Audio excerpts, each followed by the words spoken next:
Vamos a hablar, sobre la trata de personas que tiene diferentes modalidades, ¿no? Recordando, por supuesto, un episodio que enluteció el Perú, que nos puso a todos muy tristes, ¿no? Y nos indignó por sobre todas las cosas lo que pasó en las Malvinas, Michael, ¿no? Claro, y lo peor es que, lo que dicen las informaciones es que se están reduciendo las condenas a los responsables de este incendio que se produjo efectivamente en este establecimiento, en este centro comercial tan conocido en nuestra capital como es las Malvinas, que fueron acusados en su momento de trata de personas por la forma como tenían trabajando a esos muchachos, a esos jóvenes que vieron truncada su vida, que vieron truncados sus aspiraciones, producto de una negligencia, podríamos decir también, ¿no?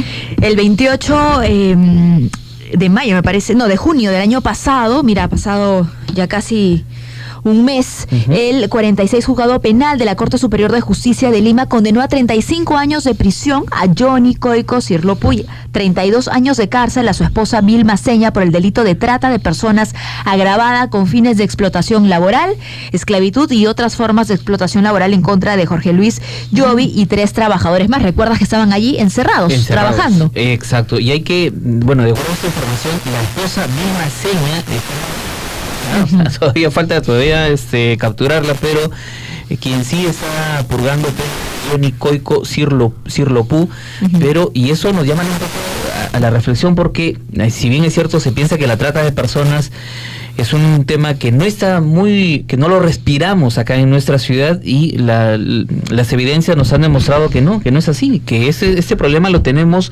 muy arraigado dentro de nuestra sociedad. Así es, por eso que hablamos de las modalidades, así que es momento de presentar a nuestro invitado. Estamos con Luis Enrique Aguilar, director de programas de CHS, y le damos la bienvenida. ¿Qué tal, Luis Enrique? Muy bien, muchas gracias por esta invitación. A usted, muchísimas gracias por acompañarnos. Solamente para finalizar con el caso de las Malvinas, hay que saber que tras la apelación de ambos acusados, la Cuarta Sala Penal para reos en cárcel ha reducido las penas, que eso fue lo que nuevamente ha despertado la indignación, y que recordemos este caso, ¿no? Por un lado, Coico Cirlopu deberá cumplir 30 años de cárcel, mientras que su esposa, quien se encuentra no vida, como dijiste, Michael, tendrá que pasar 15 años en prisión. El testimonio que escuchábamos antes de dar inicio a esta entrevista, Luis Enrique, hacía referencia a la explotación sexual, ¿no? Este caso en específico, el de las Malvinas, habla sobre explotación laboral. Efectivamente,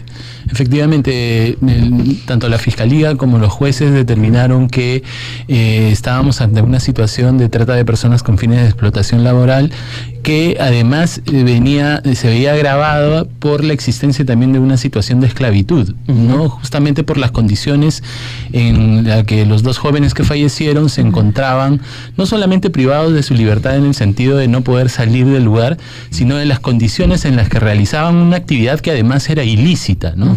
Entonces, los jueces, la Fiscalía primero y luego el juez o la sala que revisa el caso, valoran positivamente los elementos probatorios y determinan que hay responsabilidad por parte de los 2.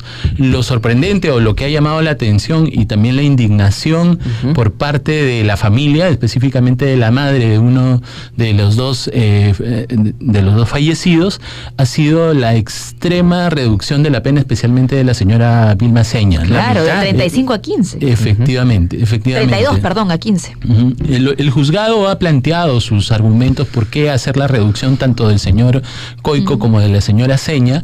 En el primer caso, en ambos casos en realidad haciendo colación a que se trataba de su primer ilícito penal, es decir, no tenían antecedentes penales, entre otras cosas, ¿no? La probabilidad que en el caso del señor Coico, por ejemplo, volviera a cometer un delito, y su comportamiento en el proceso penal demostraba que había una posibilidad de estar certeros de que no iba a volver a cometer ese delito, a criterio de los jueces. Claro.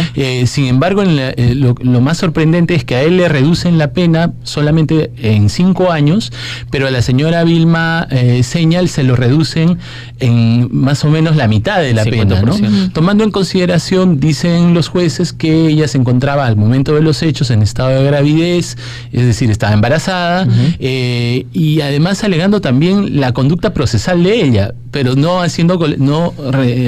recordando, como bien lo hacías, Mirta, el hecho de que ella no se había presentado en ningún momento en el marco del proceso y se encontraba no habida, claro, inclusive cuando se leyó la sentencia de primera instancia y la de segunda. Que es determinante, ¿no? El caso que yo hago a las autoridades, al llamado de las autoridades. Por favor, Luis Enrique, te rogamos que nos acompañes en esta pausa y que regresemos para seguir hablando del tema, porque sin duda esto que nuevamente nos indigna como peruanos tiene que servir en realidad para que regresemos a lo que significa la trata de personas, cómo cuidarnos de este crimen, cómo ponernos en alerta. Pausa y retornamos con mucho más.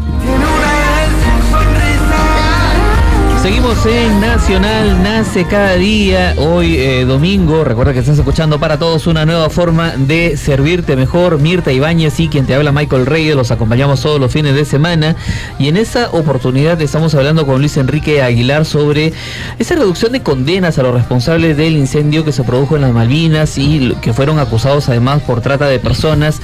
Y estábamos conversando un poco de manera genérica de cómo es que se dieron este tipo de situaciones, las condiciones infrahumanas en las cuales se encontraban trabajando estos chicos en un container donde solamente tenían la ventilación de una pequeña rendija. Pero a raíz de ese caso también surgieron otros casos similares, y entonces uno se pone a pensar, la trata de personas es algo que se vuelve muy frecuente y se quiere de alguna manera normalizar en nuestra sociedad. Yo no creo que se quiera, ya está normalizada, ¿no? El nivel bajo esta sombrilla de la informalidad. Efectivamente. De hecho, la fiscal López Wong, que es la que sustenta ante la Sala Superior el pedido fiscal de mantener la pena y la sanción que se establecía, hace muy bien en contextualizar la explotación de la que eran víctimas las dos personas fallecidas, y era justamente en la relación entre la explotación laboral y el contexto de informalidad. Estamos hablando que en el Perú más o menos el 75% de la población económicamente activa se desarrolla algún nivel de actividad en alguna forma de informalidad. Por eso es que, por ejemplo, la Superintendencia Nacional de Fiscalización Laboral está haciendo denominados esfuerzos por orientar a que las empresas se formalicen y cumplan con las normas laborales, no solamente las que tienen que ver con tener un contrato de trabajo, o pagar vacaciones, o reconocer vacaciones, o pagar horas extras, etcétera, sino también con el hecho, por ejemplo, de brindar determinadas condiciones de seguridad, claro, y salud que muchas veces son omitidas, ¿no? Dar los beneficios, pero en principio las condiciones, porque en este país ni lo uno ni lo otro. Y andábamos un poco ciegos, quizá Luis Enrique, pensando que solamente nos faltaban beneficios. Sí. Y cuando vimos lo que pasaba en las Malvinas, caramba, nos quedamos todos sorprendidos, pero a los meses pasó nuevamente, y sigue pasando, y pasa incluso en empresas grandes y formales. Efectivamente, sin duda la formalidad siempre va a ser un ropaje que va a reducir la posibilidad de existencia de casos de explotación laboral o de trata con fines de explotación laboral o trabajo forzoso, que es otro fenómeno complementario al de la trata, pero diferenciado. Pero no quiere decir que no se dé, y por eso es la importancia, por ejemplo, que las autoridades públicas como la SUNAFIL, las direcciones regionales de trabajo, porque en regiones la situación es todavía más cruenta que acá, tengan programas de lucha contra la trata de personas y contra el trabajo forzoso. De hecho, está pendiente, lo hemos recordado en otros momentos, que la Comisión Nacional de Lucha contra el Trabajo Forzoso apruebe el tercer plan de lucha contra el trabajo forzoso, y que está pendiente de aprobación, y ojalá que lo hagan en las próximas semanas o meses, ¿no? Necesitamos fortalecer no solamente el derecho penal o la sanción penal, sino también en realidad factores como, por ejemplo, la prevención de las condiciones estructurales que permiten esto. Claro, y ya que estamos hablando sobre temas de prevención, hay que de todas maneras aconsejar al público joven que a veces está desesperado, ávido a veces de poder contribuir o con de mucha alguna necesidad manera económicamente en la economía de la familia, y son las redes sociales a veces los que captan a estas personas, a estos jóvenes inexpertos, y los motivan, los incentivan a caer en esas redes de trata de personas. Sí, efectivamente, la modernidad trae una serie de complejidades adicionales a las que ya existían, ¿no? Las redes sociales como mecanismo de captación, por ejemplo, pero también como mecanismos de explotación. Nosotros tenemos programas de lucha contra la explotación sexual, por ejemplo, de niños, niñas y adolescentes en el marco de las redes sociales, y hemos podido identificar una serie de prácticas que ya se dan y que son aprovechadas por explotadores sexuales para tener acceso a fotos íntimas de menores de edad, poder contactarlos para encuentros sexuales a cambio de algún tipo de beneficio. O sea, es decir, estamos hablando de un contexto que se va complejizando a medida que pasa el tiempo. Y es que algo que siempre tratamos de recordar es que el tratante también aprende y modifica sus modalidades de explotación, ¿no? Pero volviendo un poco al caso de las Malvinas, yo quisiera comentar que desde CHS Alternativo tenemos dos iniciativas importantes, ¿no? ¿Cuáles son? Una que es de la lucha contra la explotación laboral en el marco del trabajo doméstico. Estamos desarrollando una campaña que se llama No me des la espalda. Pueden visitar la página web en CHS Alternativo no me des la espalda. Fácilmente lo pueden acceder, o a través de googleando nada más el nombre de la campaña, ¿no?